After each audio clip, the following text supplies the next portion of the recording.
Hoje nós começamos uma série de 5 aulas sobre o Deus pródigo.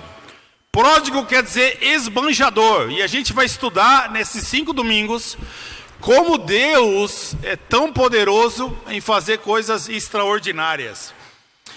E aí você vai receber essa semana também, já hoje, no seu WhatsApp, também o convitinho que nós mandamos fazer pelo WhatsApp para você poder compartilhar e convidar seus amigos. Então é uma série, o convite fala que é uma série de 4 aulas, mas na verdade são 5, porque hoje eu vou fazer a introdução, para que a gente entenda, compreenda um pouco, por que Deus contou essas 3 parábolas de Lucas 15, para os seus ouvintes que estavam ali, sedentos para ouvir a palavra de Deus. Nós queremos com essas aulas discutir e apresentar alguns pontos essenciais do Evangelho para todas as pessoas. Para alguns de nós que estamos aqui, essas aulas podem ser uma introdução para você chegar até Deus. Vai abrir seus olhos, talvez para você vai começar a ver Deus de uma maneira diferente, como você nunca viu. Para nós que já estamos aqui na igreja há muito pouco tempo, talvez vai ser uma oportunidade, e eu oro que seja mesmo, de você ser reorientado na sua fé, e talvez você possa até passar por uma nova conversão na sua vida, de várias novas conversões que a gente tem durante a vida cristã. Essa história que a gente vai ler em Lucas 15, foi escrito tanto para curiosos, que não conhecem a Deus, que não têm interesse de estar perto de Deus, com pessoas que não frequentam igrejas, como que Jesus chama do irmão mais novo, como também foi escrita para nós que pertencemos à igreja, que somos chamados nessa história do irmão mais velho. Então, Jesus chama os dois nessa famosa parábola do filho pródigo e mostra o coração de cada um deles, do filho mais novo e do filho mais velho. O enredo, o drama e a história é muito simples mesmo. Um pai tinha 2 filhos, 2. Um deles fala para o pai, eu quero a minha herança. E ele pega a herança dele, recebe, vai para uma terra distante com essa herança dele e esbanja tudo em prazeres sensuais e fúteis. Lá, quando acaba tudo, ele se cai em si e volta para a casa do pai arrependido. E para sua surpresa, o pai recebe de braços abertos. Para surpresa dele. E aí ele faz uma festa, e nessa festa o irmão mais velho não quer participar. Fica completamente contrariado, porque o irmão mais novo saiu, gastou tudo e voltou. E o pai recebeu bem, e ele que estava lá, ele reclama que o pai nunca fez uma festa para ele. E a história chega ao fim com o pai insistindo para o filho mais velho, voltar, entrar para casa, participar da recepção, diz boas-vindas ao irmão e entender, compreender o perdão de Deus para a vida do irmão mais novo que tinha saído. Então nós podemos até mudar o nome da história, em algumas bíblias diz que é a parábola do filho pródigo. A gente poderia dizer que é a parábola dos 2 filhos perdidos. Ou poderíamos dizer a parábola dos 2 filhos que estão muito distantes do pai. A gente pode até mudar isso, porque a narrativa fala desses 2 filhos. Então esse estudo nas próximas 4 semanas vai servir para todos nós.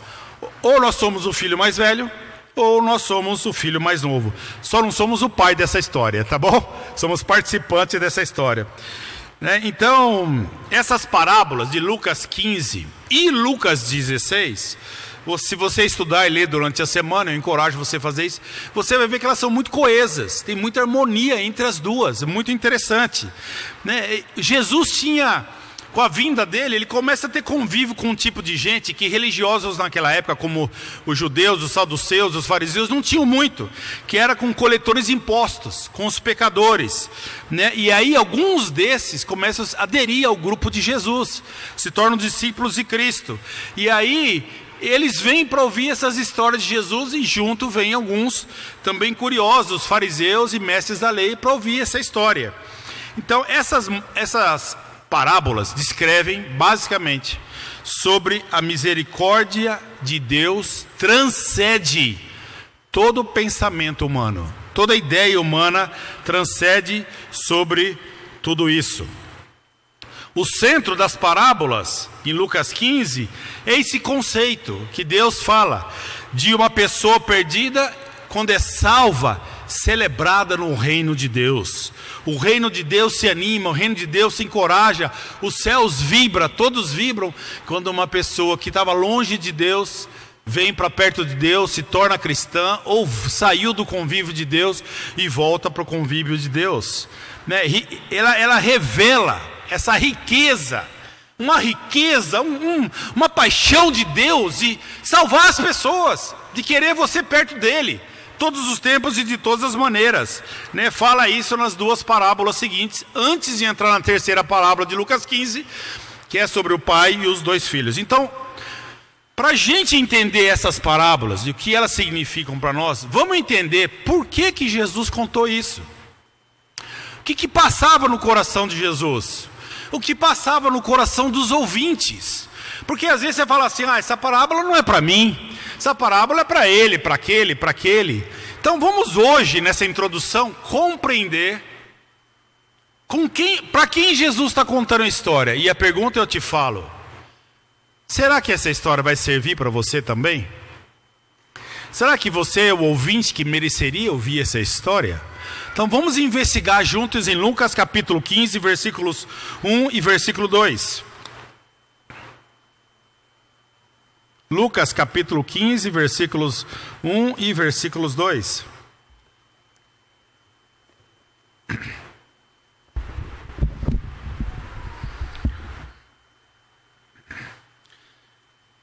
Certa ocasião, muitos cobradores de impostos e outras pessoas de má fama chegaram perto de Jesus para o ouvir. Os fariseus e os mestres da lei criticavam Jesus dizendo: esse homem se mistura com gente de má fama e toma refeições com eles. Então, vamos lá. Vamos começar a história. Então, Jesus vai contar uma história e quem chega lá para ouvir a história, segundo está escrito aqui a palavra de Deus, cobradores de impostos, outras pessoas de má famas, chegaram perto de Jesus para o quê? Para ouvir. Os fariseus que vieram fazer o quê? Criticar Jesus. Então, Lucas está nos situando para a gente compreender o que levou Jesus a contar essas parábolas. Grande número de publicanos aparecem, pessoas de má fama, para ouvir Jesus. Sabe, quando Jesus chegava num lugar e a fama dele já era espalhada, rapidamente as pessoas vinham para ouvir Jesus. Elas queriam ouvir, porque havia algo novo nele, que não tinham ouvido.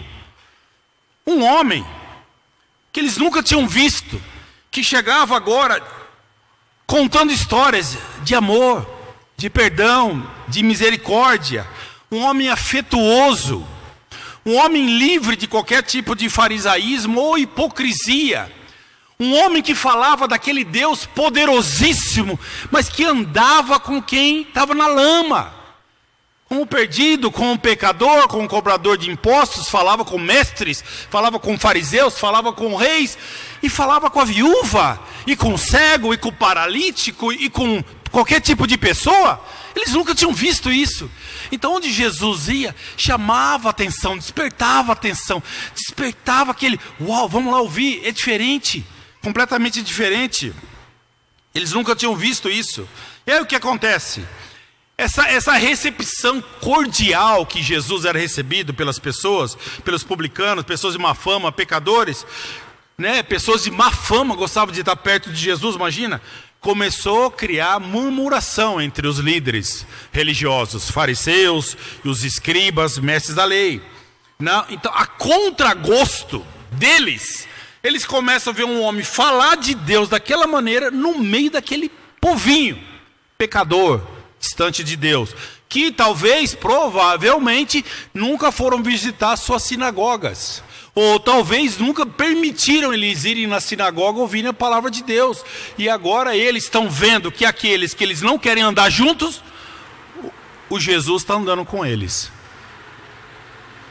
E aí a gente vê no versículo 2, os fariseus e os mestres da lei criticavam Jesus dizendo: esse homem se mistura com gente de má fama e ainda toma refeições com eles. Sabe, tomar refeição, essa frase com eles, significa o seguinte: que você queria ter comunhão com as pessoas. Isso significava a refeição naquela época, né? Participar de uma refeição apontava para uma comunhão particularmente íntima. Não é igual hoje, você chega para um amigo de trabalho e fala, vamos almoçar junto? Vamos, sentam na mesa e comem junto. Aquilo não tem nada de comunhão íntima, é só uma companhia. Naquela época tinha diferença, era diferente quando você convidava alguém para comer junto. Então, o que acontece? Os adversários, os fariseus, mestres da lei, eles olham para Jesus e o que eles pensam? Eles falam assim, caramba, ele está se rebaixando. Ele se diz filho de Deus, agora está rebaixando, andando com esse tipo de gente. Eis que vem no coração dos fariseus e os mestres da lei. E agora eles ficam envergonhados de ver Jesus andando com esse tipo de gente tão indecente, com comportamento tão indecente. A Bíblia fala, era cobradores de impostos e eram gente de má fama mesmo. Deixa bem claro. O que nós, igreja e amigos e convidados, é uma alegria ter vocês aqui, o que a gente pode aprender nesses 2 versículos sobre nós? O que a gente pode aprender sobre isso? Então eu quero chamar todos nós hoje de manhã a investigar com muita honestidade, verdade e com toda a clareza. Vamos investigar nosso coração. Eu não estou aqui para acusar ninguém, eu não estou aqui para condenar vocês, eu não estou aqui para fazer nada disso. Eu estou aqui para chamar todos nós a refletirmos. Porque é isso que a palavra de Deus nos chama. Vamos refletir, não sobre a igreja, não sobre a vida do pastor, não sobre o meu vizinho, não sobre o meu marido e nem sobre meus filhos. Eu vim aqui para refletir sobre sou eu. Então eu quero chamar cada um de nós hoje de manhã. Vamos pensar na gente um pouco? Vamos esquecer o vizinho, esquecer o patrão. E você vai perceber que esses 2 versículos têm tudo a ver com a gente. Tudo a ver com a gente. Então vamos lá. O que esse diálogo dos fariseus e Jesus, né, mestres da lei e fariseus, com Jesus, revela? Eu pensei em 2 coisas. Número 1. Quando eles olham para Jesus e olham para os pecadores, o que eles pensam? Que eles mesmos não eram pecadores, não é isso? Eles mesmos pensavam disso. Porque não parece uma frase... Os fariseus, esse homem se mistura com essa gentinha, ainda come com eles. Não parece que eles esqueceram quem eles eram? Não parece? Bem claramente. Me parece que essa atitude, muitas vezes, irmãos e amigos, que os fariseus tiveram ali, não parece muitas vezes o que a gente faz em nosso coração. Sabe, nenhum de nós afirmamos, nenhum de nós falamos declaradamente, nenhum de nós somos loucos de assumir na frente de qualquer tipo de gente e falar isso: eu não tenho pecado. Alguém de nós tem coragem de fazer isso aqui hoje de manhã? Alguém aqui está na sua insanidade espiritual a ponto de dizer isso? Nenhum de nós vamos falar isso, né? Nenhum de nós temos coragem de dizer, não, deixa, que é isso, cara, né? Mas preste atenção. Quando a gente ouve alguns tipos de conversa, às vezes não é isso que passa dentro da gente? Vamos lá, eu pensei em algumas coisas que provocam esse tipo de pensamento em nós. Vamos lá. Quando a gente ouve alguns tipos de conversa, vê se você concorda comigo ou não. Você viu fulano caiu em adultério. Você viu? Aquele cara, aquele irmão tão antigo, caiu, ele adulterou. O que passa no seu coração quando você ouve isso? Você lembra dos seus pecados ou você fica lembrando só do pecado do outro? Quando você ouve, você viu aquela irmã? Você viu como que ela se veste tão ruim? Nossa, um monte de... Nossa, que horrível como ela se veste. Você viu como ela é imoral? Roupa agarrada, decote. Nossa, aquela irmã tá longe de Deus. Quando você fala isso, você não parece um fariseu falando de Jesus? Fala a verdade, é ou não é? Vamos ser honestos, é ou não é? Não, pode dizer que não é também, se você não concorda. Que não, eu sou pastor da igreja, não sou dono de ninguém. Mas às vezes não passa isso, essa mensagem na nossa cabeça. Meu irmão, você viu aquela jovem, você viu a irmã, a filha do fulano ficou grávida. Nossa, Que isso? Tem 18 anos, estava namorando o irmão aí, você viu aí, eles se perderam, ficou grave. Não, como pode, né? A gente fala isso, como é que pode? Não parece mestres da lei e fariseus, falando dos outros? Você viu a filha do fulano, a filha do ciclano? Nossa, não é exemplo. Será que os pais não veem isso? Você já fez essa frase? Já ouviu essa frase? Já se sentiu nesse mesmo ambiente? Você viu o Beltrano? Foi mandado embora por justa causa. Como pode um cristão ser mandado por justa causa? Você viu aquela cristã que se diz ótima cristã, está estudando e nem vai na escola, leva pau em todas as matérias. É uma vagal, o nome é isso, vagal. E se diz cristã. Você já viu esse monte de comentário que às vezes nós fazemos, às vezes nós ouvimos, nos remete a pensar em quem? Na gravidade do pecado dos outros, não é isso? É ou não é? É ou não é? É ou não é? Pode falar. Não é? É. E aí a gente não é fariseu igualzinho? Olha lá, mestre da lei, como é que você pode comer com gente de má fama desse jeito? E a gente esquece quem nós somos. Acho que não preciso dar mais exemplo para vocês entenderem isso. É impressionante a nossa fraca avaliação que nós temos de nós mesmos. Sabe, mas tem uma vantagem em fazer isso. Eu pensei, qual que é a vantagem de fazer isso? Tem vantagem, sabia, viver assim. Quais são? Número 1, você não se enxerga. Não é a melhor coisa do mundo você não se enxergar? Porque se você não se enxerga, você acha que você é o cara. Né? Então, se você não se enxerga, então você não precisa mudar. Porque você acha que você é bom do jeito que você é. E aí você fica feliz como você está, e no fim de tudo, você fala, não preciso de Cristo, nem de Deus, nem da Bíblia, porque do jeito que eu sou bom mesmo. Tem suas vantagens, porque você não tem esforço nenhum para mudar completamente essa vida. Sabe, a gente não fala isso da nossa boca, mas é isso que sai muitas vezes do nosso coração para a nossa mente. E aí a gente fica estagnado, parado, porque fica olhando para a vida dos outros, só a vida dos outros. Né? Sabe, comparação, ela pode fazer duas coisas na sua vida. Ela pode te edificar ou te enganar. Porque você fica achando que você é melhor que todo esse tipo de gente que adultera, que faz mente, e você acaba se achando que é melhor. O que a gente deveria fazer?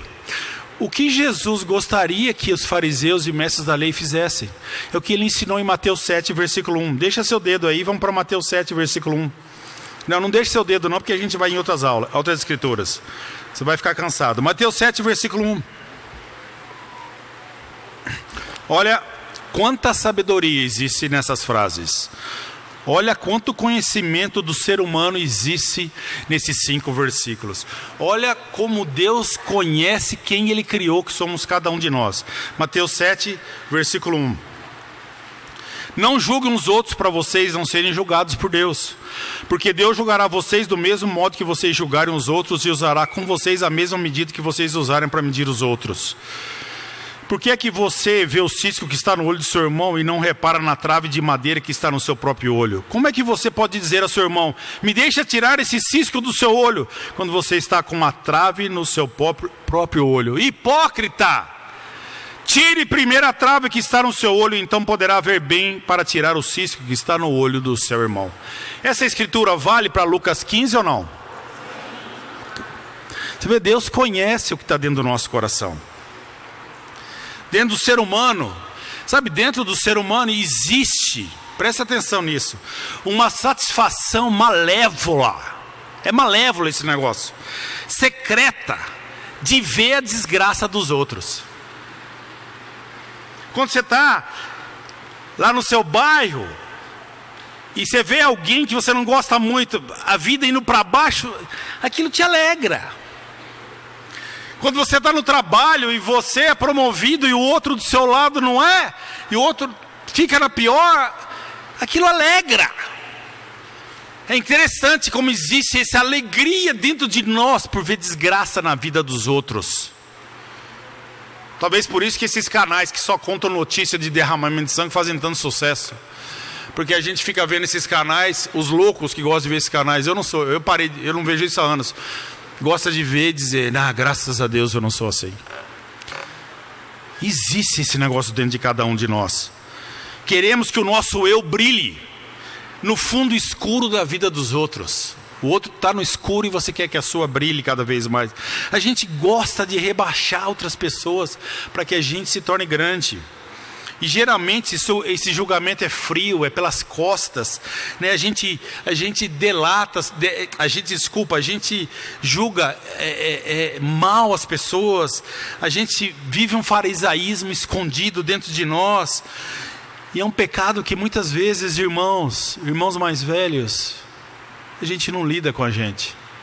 E Lucas 15 vem para lidar conosco, com cada um de nós. E essa é a atitude que sai do coração e da boca dos mestres da lei e dos fariseus. E pode sair das nossas bocas, sem a gente perceber, cada um de nós.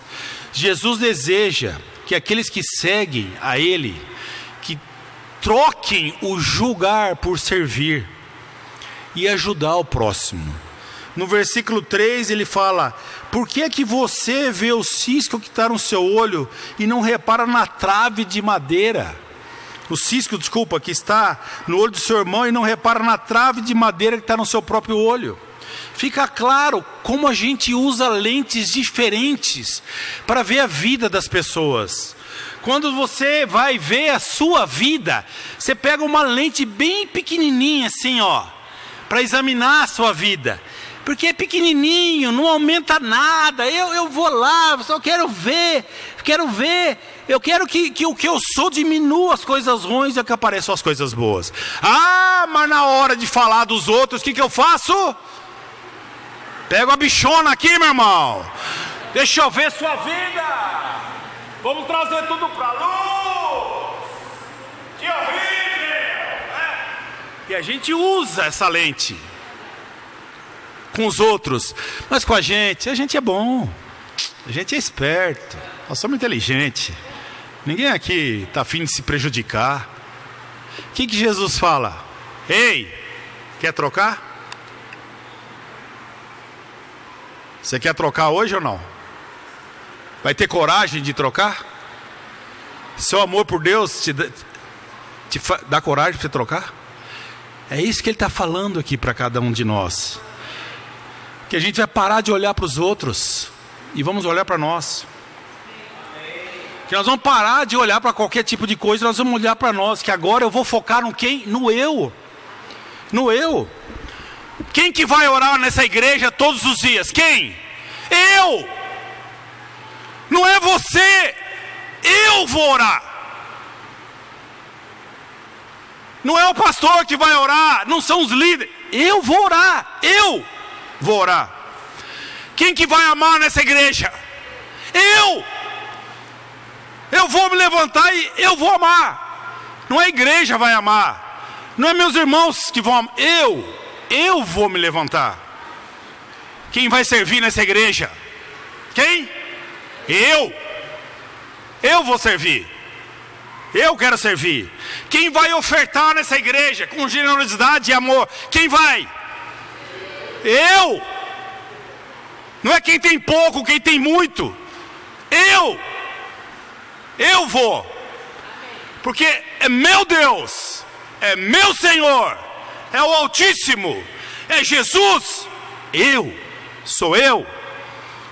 Quem vai evangelizar e pregar a palavra de Deus para aqueles que não conhecem a Deus? Quem vai? Eu. Não é o outro, não é o fulano, o ciclano. Eu vou pregar a palavra de Deus. Quem vai nas igrejas em casa durante a semana? Quem vai? Eu. Não vou esperar que os outros estejam lá. Eu espero que eu esteja lá. Porque se eu for, vai ser demais. Porque eu sou um homem de Deus e eu vou estar lá. Quem vai vir na igreja aos domingos? Quem vai vir na igreja aos domingos? Eu. Não é o outro. Não é meu irmão. Eu quero estar aqui. Porque essa igreja é a igreja e a família do meu Deus poderoso e altíssimo. A conversa que Jesus está dizendo aqui, irmãos, é comigo. Não é com você. Conversa é comigo. Conversa com o espelho. Conversa com a minha alma, com o meu coração. E anota aí para você ler, a gente não tem tempo, 2 Coríntios 3, versículos de 3 a 6. 2 Coríntios, capítulo 3, de 3 a 6. Leia o versículo 12 e o versículo 18 também. Eu queria ler, mas não vai dar tempo com vocês, que eu quero falar outras coisas que são mais importantes, tão importantes quanto essas escrituras. 2 Coríntios, capítulo 3, versículos de 3 a 6. Quando você decidir falar a palavra, eu leio essas escrituras, para você entender quem você é aos olhos do Senhor. Versículos 12 e 18. Então a primeira coisa que você vê que os fariseus e mestres da lei pensaram eles não têm pecado. Eles têm tantos pecados que a gente não tem. Cuidado com isso. E número 2, para a gente terminar, outra coisa que passa no coração dos líderes e mestres da lei, fariseus e mestres da lei, é que a pessoa seria pecadora somente se ela tivesse um pecado muito grande, muito grosseiro, como as falcatruas praticadas pelos publicanos. Então aquelas coisas que aparecem gigantes e aí são absurdos. Sabe, eu vou dizer uma coisa para vocês, a gente faz igualzinho a eles.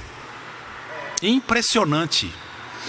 A gente compara, a gente critica e a gente fala mal dos grandes pecados das classes profissionais desse país.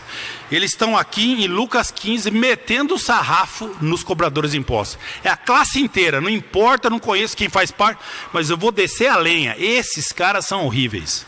Sabe, a gente faz a mesma coisa. Quando você pensa em político, quem aqui fala bem de político? A gente não conhece nenhum e fala mal de todos.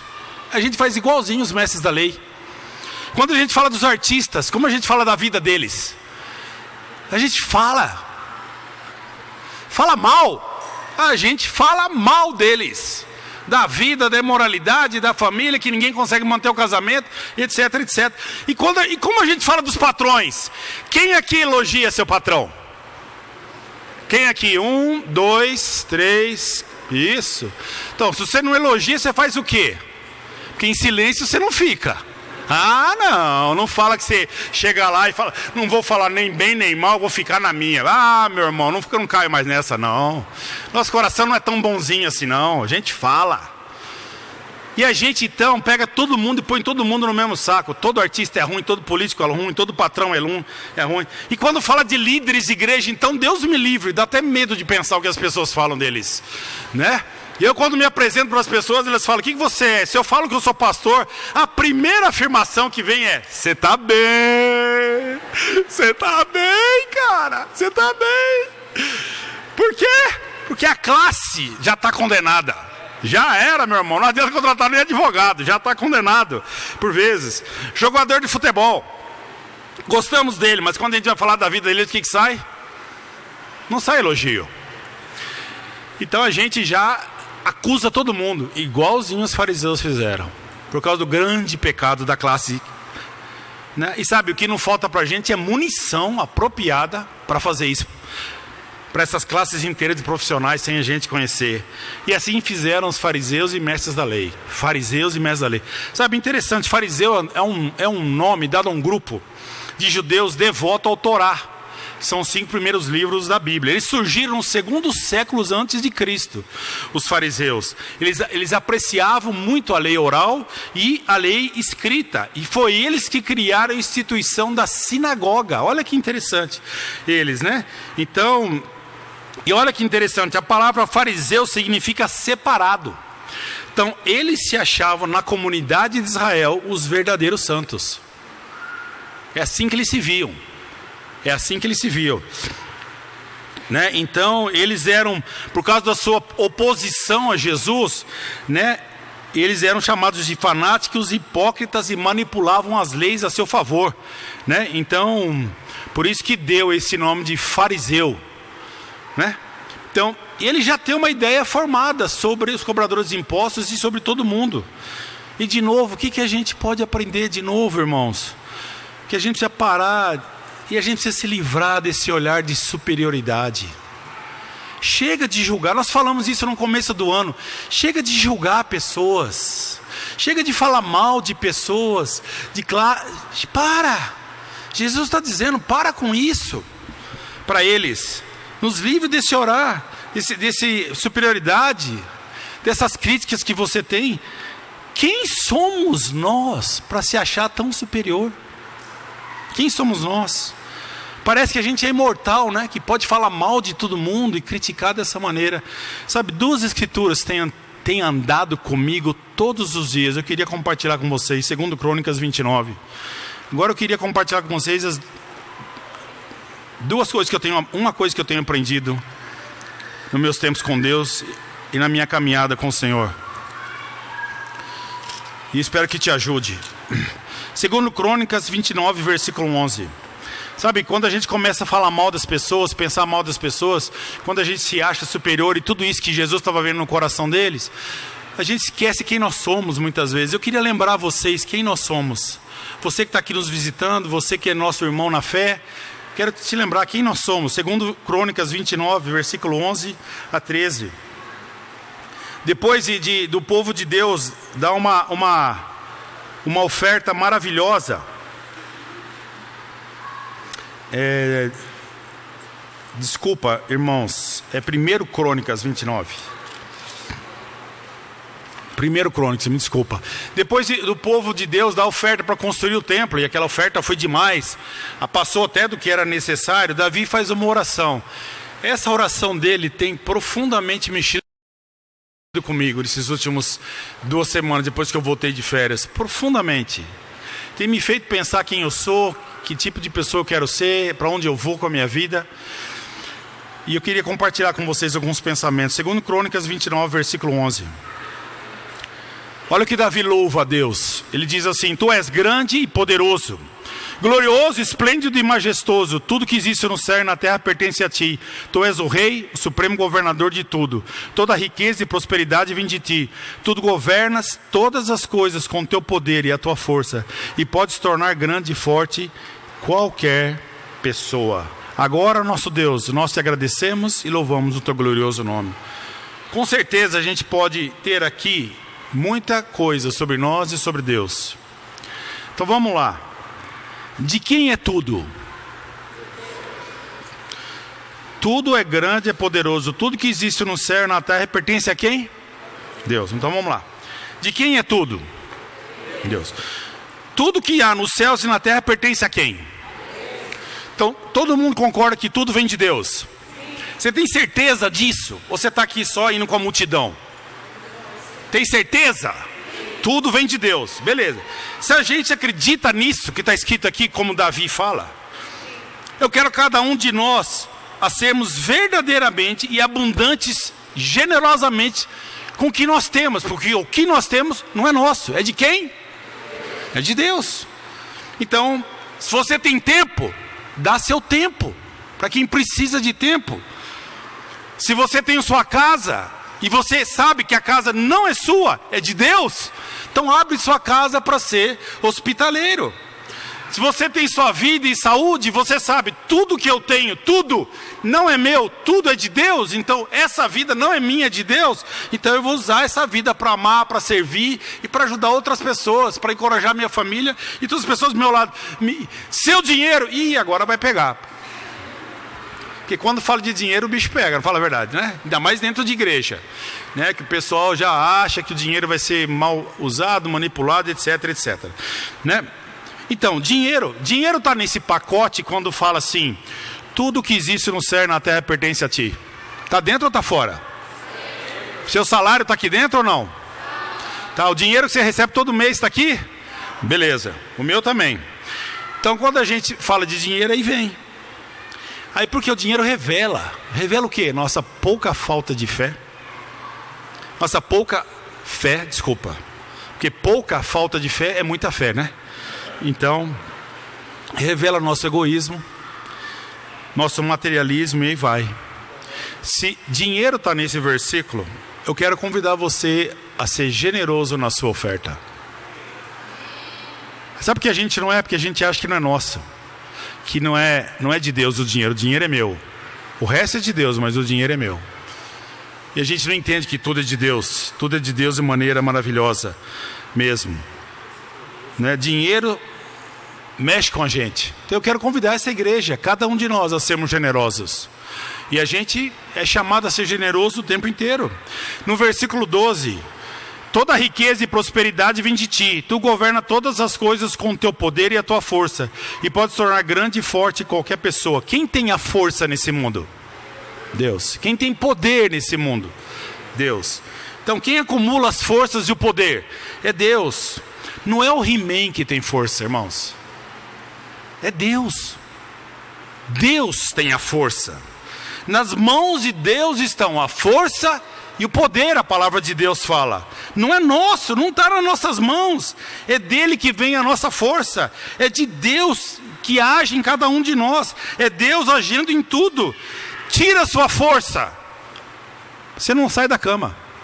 Se você entrar na internet e ver vídeos de pessoas que morreram instantaneamente, você vai ver que é exatamente isso.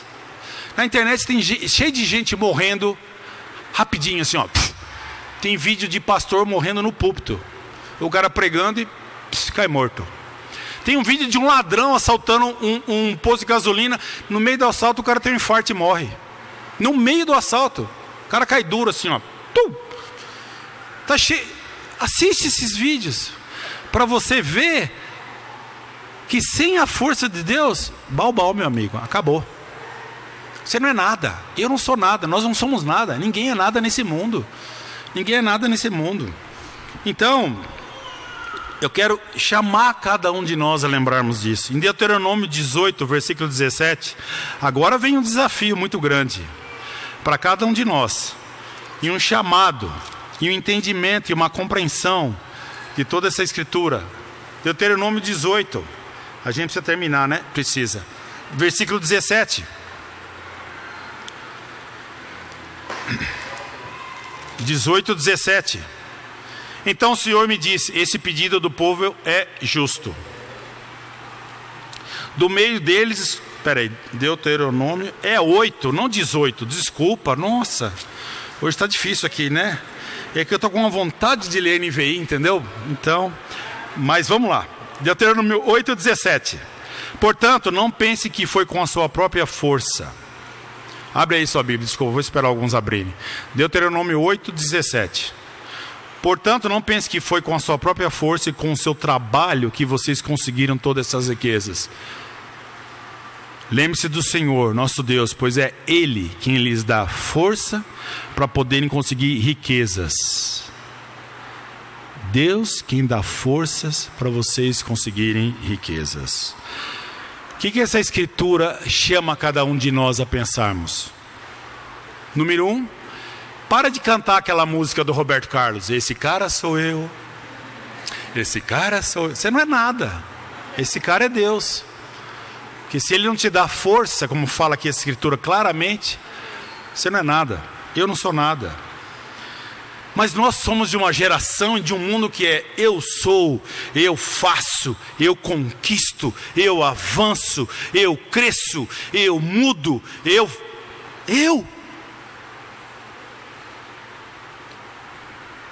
E eu tenho uma afirmação para você, para mim, para todos nós que temos aqui hoje de manhã. Olha, não importa se você está aqui de manhã, acredita em Deus, tá bom? Não importa a sua religião, não importa a sua fé, não importa o seu credo, não importa de onde você vem, não importa se você lê a Bíblia ou não lê a Bíblia, não importa nada, nada. Só quero dizer o seguinte: Deus já está presente na sua vida. Não importa, você não precisa acreditar em Deus para Deus te dar força. Você não precisa acreditar em Deus para Deus te dar sabedoria. Você não precisa acreditar em Deus para você acordar de manhã e trabalhar todo dia. Isso só acontece com a nossa vida. O respirar, o viver, o amar, o sofrer, o chorar e o rir. Por quê? Porque é Deus. Porque é Deus presente na minha vida, na sua vida. É Deus agindo, Deus presente todos os dias. Pode ser ateu, não tem problema. Deus ainda continua com você. É Deus que te levanta todos os dias. É Deus que te ergue, é Deus que dá força. É Deus agindo. Por quê? Por causa do grande amor que Ele tem por cada um de nós. Então vamos lá. Eu quero perguntar para a igreja: você acredita mesmo nessa escritura? De novo, não estou aqui para te convencer, estou aqui para perguntar. Você acredita que isso é verdade? Que Deus está atrás de tudo, tudinho, Tudinho mesmo. Até quando você vai no banheiro e senta no vaso, é Deus ali? Deus que saia e saia bem, tudo bem? Que tudo tem que funcionar bem? Beleza. Bom. Então que bom. Então, estamos terminando. Então, se a gente acredita, mesmo no que está escrito aqui, o que você pensa quando você acorda de manhã? Eu sou fraco, eu não vou conseguir andar, eu preciso de Deus. Minha pergunta hoje de manhã é: você acorda ansioso para estar com Deus? Porque já que tudo está na mão dele e tudo pertence a ele, que loucura seria a minha saber que tudo está na mão de Deus, que a força está na mão de Deus, que o poder está na mão de Deus, e eu acordo, nem leio a minha Bíblia, nem oro e saio como dizendo para Deus: pode estar tudo na sua mão, mas na verdade eu acredito em mim mesmo. Nós acreditamos nisso mesmo? É com Ele que você quer acordar de manhã e se relacionar? Irmãos, a gente tem orado, façam nova todas as coisas. Eu quero chamar cada um de nós: renove seu relacionamento com Deus Todo-Poderoso. Ora, peça a Deus: Deus, eu quero estar na sua presença. Clame a Deus, Senhor, eu quero estar ansiosamente com o Senhor todos os dias. Deus, coloque em mim, essa tem sido minha oração, coloque em mim anseio, coloque em mim desejo, coloque em mim vontade, coloque em mim paixão para estar com o Senhor todos os dias. Senhor, me levanta, me tira da cama, me dá fome, me dá sede, me dá ansiedade boa para estar com o Senhor. Eu não quero mais andar por mim, pelas minhas forças, pela minha capacidade, minha inteligência, qualquer outra coisa que eu tenho. Não é nada meu. Ai, como eu queria estar numa igreja que todo mundo fosse ansioso para estar com Deus. Porque se todos nós, cada cristão, decidir isso hoje, então nós vamos mudar o nome da igreja. Nossa igreja vai ser essa aqui, ó: Igreja dos Ansiosos para Estar com Cristo. Você quer estar nessa igreja ou não? Quer estar mesmo nessa igreja? Quando você chega domingo aqui, você encontra 360 pessoas que passaram 7 dias com Deus, que oraram sua Bíblia, que leram sua Bíblia, que oraram, que estão apaixonadas por Deus. Você quer estar numa igreja assim? Eu quero pra caracas. Nossa, é o que eu mais quero. Para ver as coisas maravilhosas que Deus está fazendo. Porque, irmãos, quando a gente anda com Deus, é impossível a vida continuar igual. É impossível. Coisas vão mudar, pensamentos vão mudar, corações vão mudar. Você vai ser transformado a andar com Deus. Você quer estar nessa igreja mesmo? Quer andar? Né? Então, todo dia, às 21h05 da noite, ore. Deus, faça novo o meu relacionamento com o Senhor. O meu, não da igreja, o meu. Não vejo a hora dessa igreja ser renovada, eu ser renovado, eu ter um espírito diferente, vocês terem um espírito diferente, e a gente vê o poder de Deus fazendo o quê? Uau! Lembra a música? Grandes coisas estão por vir, grandes coisas vão acontecer. Você quer experimentar isso? Eu quero. Estou louquinho para experimentar isso. Quando o João me ligou ontem e falou do batismo do irmão, meu irmão, eu pulei de alegria. Eu falei: Deus, obrigado. Eu tenho orado para pessoas se abrirem para o Evangelho. Eu tenho evangelizado, eu tenho convidado, eu tenho compartilhado minha fé, porque eu quero ser um homem ansioso para estar na presença de Deus. E eu estou fazendo uma oração para Deus que eu nunca fiz em 33 anos na fé. Deus, fica ansioso de estar comigo. Então me acorda, me desperta, põe fome e sede no meu coração. É isso que Deus está fazendo na minha vida. Para terminar, em Lucas 15, então, a gente pode entender agora por que Jesus conta essas parábolas. Porque era isso que era o coração dos seus ouvintes. Haviam tantas coisas no seu coração. O que Jesus mostra para eles? Com essas 3 parábolas em Lucas 15. A vergonha de eles verem seus próprios corações. e Deus trazer a graça e a bondade para revelar quem eles eram, mestres e fariseus, para mudarem suas vidas completamente. Aí Jesus conta 3 parábolas, da ovelha perdida, da moeda perdida. Eu quero encorajar você a ler essas histórias. São emocionantes, são parábolas do dia a dia, são parábolas que mostram a felicidade de Deus quando alguém é convertido, quando alguém é salvo, quando alguém volta, quando alguém muda, quando alguém se volta para Deus completamente. Esse é o desejo de Deus. Então, e você percebe, nas 2 primeiras parábolas tem festa. O cara, quando acha a ovelha, o que ele faz? Ele chama os amigos e faz o quê? Uma festa. Na segunda parábola, quando a mulher acha a moeda perdida, o que ela faz? Chama as vizinhas e faz uma festa. Na terceira parábola, quando o filho vai embora e volta, o que Deus faz? Uma festa. Quando o irmão é batizado, o que nós temos que fazer? Uma festa. Quando alguém que abandonou o reino, abandonou Deus e voltou, o que a gente faz? Uma festa. Irmãos, vamos orar para essa igreja ser uma festa. Para ter festa todo domingo.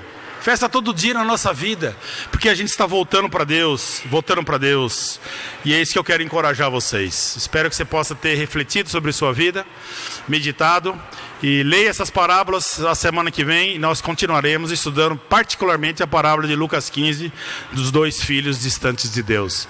Agradeço sua atenção, sua presença, vamos orar, e aí vamos terminar louvando o nosso Deus. Obrigado.